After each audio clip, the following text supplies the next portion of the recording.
हम बोलते हैं एग्जाम है। बिल्कुल सही बोलते हो, बिल्कुल सही। 75 आ रही है, वेरी गुड।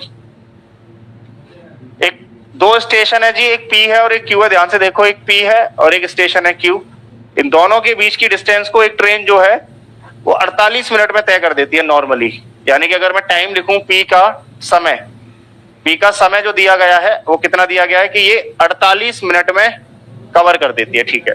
यदि इसकी गति 5 किलोमीटर प्रति घंटा बढ़ा दी जाए तो ये उसी दूरी को 45 मिनट में तय करती है। यानी कि पहले का समय इसको 48 मिनट था, ऐसे लिख लेते हैं। पहले इसको लगते थे 48 मिनट और अभी इसको लग रहे हैं कितना, अभी इसको लग रहा है जी 45 मिनट, ठीक है।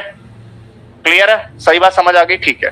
तो यहाँ पर समय का अगर ये अनुपात है तो चाल का अनुपात क्या होगा, उल्टा। चाल बराबर क्या हो जाएगी, अगर इसका चाल पहले 45 थी तो अब 48 हो जाएगी। तो हमारे हिसाब से चाल कितनी बढ़ रही है, देखो क्वेश्चन कह रहा है यदि इसकी गति 5 किलोमीटर प्रति घंटा बढ़ा दी जाए, हमारे हिसाब से स्पीड कितनी बढ़ रही है, 45 से 48 हो रही है। आप बोलोगे हमारे हिसाब से 3, और क्वेश्चन के हिसाब से कितनी है 5, 3 की वैल्यू 5 के बराबर।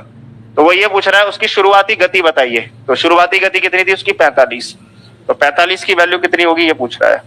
तो आप बोलोगे 5 की वैल्यू 3 गुणा में 45 की वैल्यू कितनी आएगी, 3 से काटिएगा 15 बार और 15 गुणा 5, यानी कि उसकी जो शुरुआती चाल थी वो थी 75 किलोमीटर प्रति घंटा।